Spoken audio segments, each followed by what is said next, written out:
అందరికీ నమస్కారం. ఇవాళ మనతో ప్రముఖ ఆధ్యాత్మికవేత్త జ్యోతిష్య వాస్తు పండితులు వైవిఎస్ గిరిరావు గారు మనతో ఉన్నారు. వారితో మాట్లాడదాం. గురుగారు నమస్కారం. నమస్తే గురుగారు, చెడు ఆలోచనలు అలాగే కోరికలు ఎలా అదుపులో పెట్టుకోవాలి? ప్రజెంట్ యూత్కి కామన్గా ఉండే సందేహం ఏది? కాస్త వివరించండి. ఇవి మీరు చెప్పింది ఏంటంటే బాగా ఏంటంటే శాస్త్రం కంటే కూడా యూత్కి బాగా పనికొచ్చేది నీడైనది. ఇది చెడు ఆలోచనలు అనే దానికంటే కూడా ఏకాగ్రత, చదువులో బాగా కాన్సన్ట్రేట్ చేయాలంటే ఎలాగో ఇవన్నీ వచ్చేటప్పుడు ఏంటంటే మనకి ఈ త్రికరణ శుద్ధి అనేది ఒకటి ఉంది. అంతఃకరణ శుద్ధి అంటే మనస్సాక్షిగా, త్రికరణ శుద్ధి అంటే ఏంటంటే మన చేత, మన మాట, మన ఆలోచన ఒకటే అయి ఉండటం త్రికరణ శుద్ధి. అంటే మనం జనరల్గా స్తోత్రాలు చదువుతుంటాం, ఏదో విశ్వాసం పారాయణంలో అది ఇంకేదో పారాయణ చేస్తుంటాం కదా. మనకి ఒకసారి నోటుకు వచ్చేసింది ఆ స్తోత్రం, దేవుడి ముందు కూర్చుని స్తోత్రం చేస్తూ వీడు ఎక్కడెక్కడ ఆలోచిస్తుంటాడు. ఆఫీసర్ పిలిచారు కదా, ఈరోజు మీటింగ్ ఉంది కదా, ఇంటికి వెళ్ళాలి కదా అని వెయిట్ చేస్తుంటాడేమో, కారు వచ్చి ఉంటుందేమో, నేను వెళ్ళాలి. చేసేదేమో భగవత్ స్తోత్రం, దేవుడు పటం ముందు కూర్చుని ఉంటాడు. ఆలోచన ఎక్కడెక్కడో తిరుగుతుంటుంది. అది నిష్ప్రయోజనము అన్నారు. అదేంటంటే మనస, వాచ, కర్మణ అని పూర్వం విన్నాం మనం. ఈ మూడు కూడా సింక్రనైజ్ అయితే దాన్ని త్రికరణ శుద్ధి అంటారు. ఈ త్రికరణ శుద్ధితో ఏ పని చేసినా అల్టిమేట్గా హిట్ అవుతుంది. అది అర్థమైందా? అంటే అది చదువు కావచ్చు, లేకపోతే భవిష్యత్తులో డెవలప్మెంట్ కావచ్చు, ప్రేమ కావచ్చు, వ్యాపారం కావచ్చు. ఈ మూడు పర్ఫెక్ట్గా సింక్రనైజ్ అయ్యి మనసులో ఏది ఆలోచిస్తామో అదే మాట్లాడుతూ, ఏది మాట్లాడతామో అదే చేస్తూ, అంటే మైక్ ముందో కెమెరా ముందో ఒకటి చెప్తూ ఆచరించేది ఇంకోటి చేస్తూ ఉంటే, అంటే నేను దేవుడు నమ్మునని కెమెరా ముందు చెప్పాను అనుకోండి, వెళ్ళి మంటలో మా ఆవిడ మా ఇంట్లో ఎవరో పూజ చేస్తారు, మళ్ళీ నేను గృహప్రవేశం చేసుకుంటాను, నేను వివాహ క్రతువులో చేసుకుంటాను, నేను ఇవన్నీ చేస్తాను, నేను వాస్తు పాటితేనని కెమెరా ముందు చెప్తాను. బయటికి వెళ్ళి వాస్తు పర్ఫెక్ట్గా ఉన్న ఇంట్లో నేను ఉంటాను. అంటే ఇది లేనప్పుడు ఏంటంటే మనకి లోపల జీలు రాదు. ఫస్ట్ పాయింట్, ఎదుటివాడి దగ్గర నుంచి కూడా గౌరవం రాదు.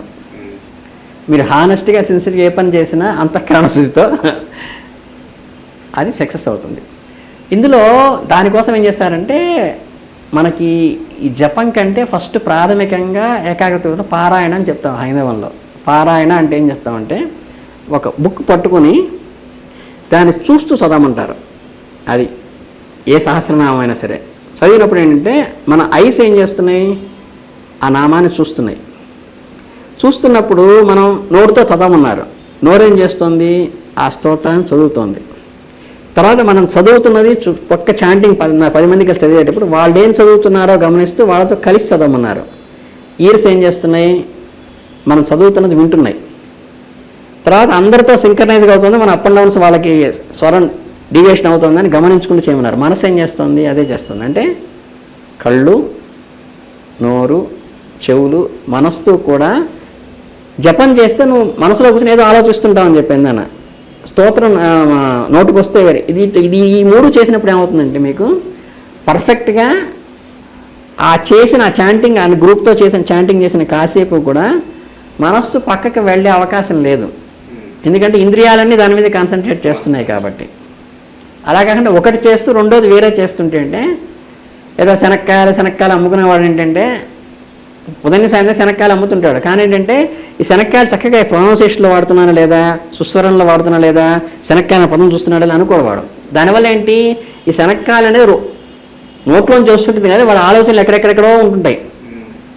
అలా చేసే జపం కానీ, అలా చేసే స్తోత్రం కానీ, అలా చేసే చదువు కానీ, అలా చేసే ఉద్యోగం కానీ అవి పరిణతి చెందవు, ఉత్తీర్ణత చెందవు అనేది చెప్పారు.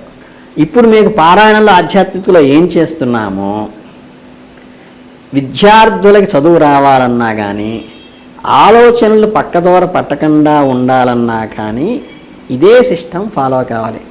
అంటే నా ఉద్దేశంలో పుస్తకం చదివేది స్పష్టంగా పెద్దగా పైకి చదివినప్పుడు, మేము పారాయణ చేసేటప్పుడు ఎలా చేస్తామో మీరు ఫిజికల్గా చదువుకునేటప్పుడు కూడా పెద్దగా చదివినప్పుడు నోరు అది చేస్తుంటుంది, కళ్ళు దాన్ని చూస్తూ ఉంటాయి. పెద్దగా చదివినప్పుడు చెవులతో దాన్ని వింటూ ఉంటాం. సో కాన్సన్ట్రేషను మన సబ్జెక్ట్ నుంచి డీవియేట్ కాకుండా ఉంటుంది.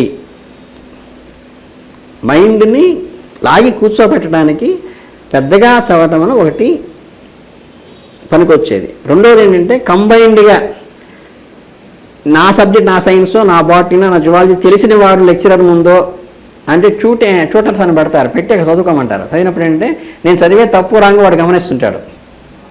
సో ఒళ్ళు దగ్గర పెట్టుకుని చేస్తాం. ఇది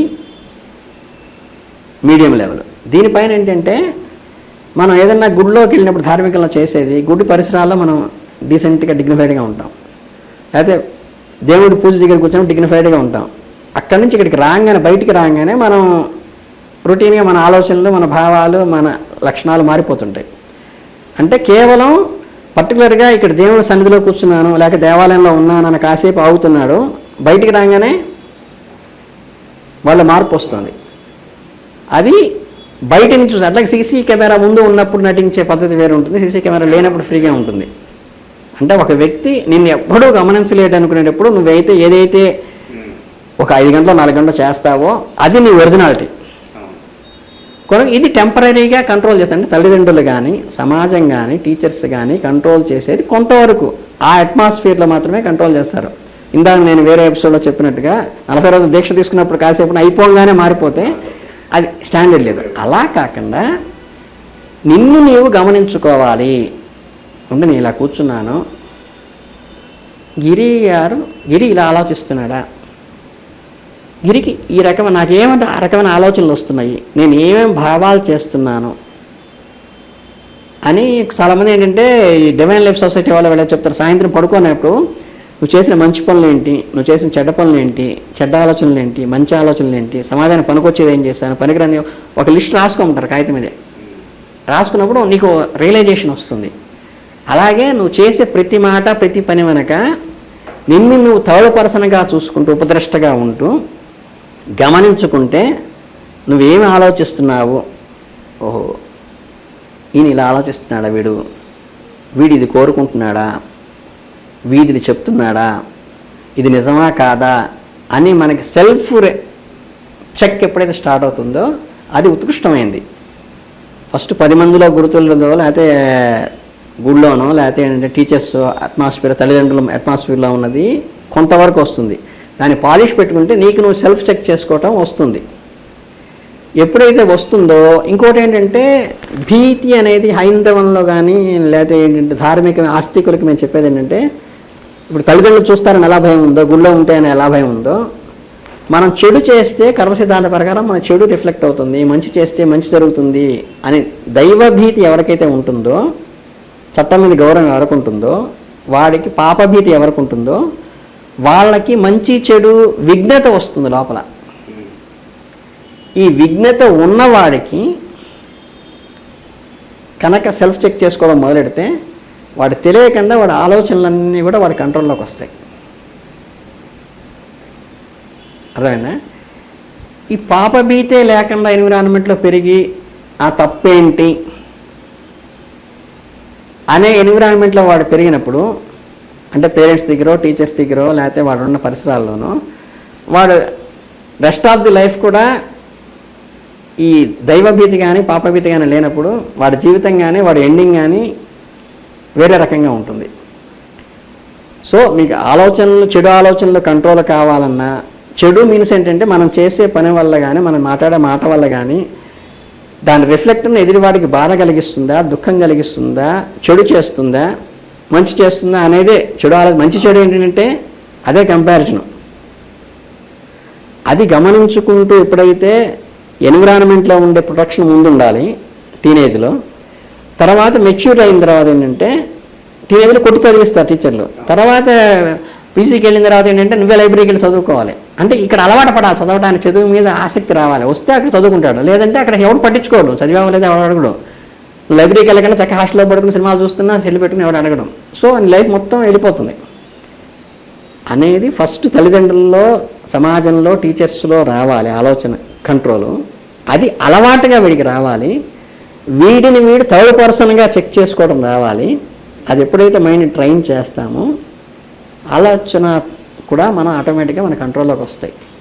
మనసు చెప్పిన చోటకల్లా మనం పోకుండా దాన్ని ఎప్పుడైతే దానికి ఇష్టపడింది ఇవ్వకుండా కొన్నాళ్ళు ఆపుతూ ఉంటే మనం చెప్పిన మాట అది వింటాం అలవాటు అవుతుంది. సాధనలో ప్రధానంగా చెప్పేది అదే.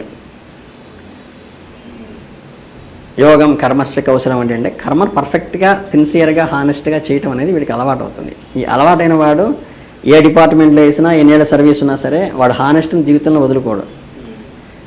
ఎవడో ఏసీపీ వాళ్ళు పట్టుకుంటాడనో ఆఫీసర్ తప్పుగా అనుకుంటాడనో చేసేవాడు ఖచ్చితంగా ఎక్కడో చోట మళ్ళీ పొరలాడతాడు. అంటే లోపల రావాలి రియలైజేషను, పాపభీతి దైవభీతి అనేది ఉన్నప్పుడే వీడు బాగుపడతాడు. అలా ఉన్న వాళ్ళందరూ ఉన్నప్పుడే సమాజం బాగుపడుతుంది.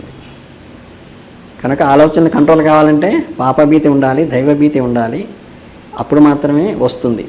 ఇవన్నీ ఏమీ లేవు ట్రాష్ అనుకుంటే వాడు ఏ పనైనా చేస్తాడు. అలాంటి వాళ్ళు సమాజంలో ఉంటే ఆటోమేటిక్గా జనరేషన్ ఏదైనా అయిపోవచ్చు. Simple logic. కనుక దైవభీతి పాపభీతి ఎవరికైతే ఉంటుందో వాళ్ళు ఖచ్చితంగా ఆటోమేటిక్ కంట్రోల్ అవుతారు. చెడు ఆలోచనలు కోరికలు ఎలా అదుపులో ఉంచుకోవాలో చాలా చక్కగా వివరించారు గురుగారు. ధన్యవాదాలు. చాలా సంతోషం.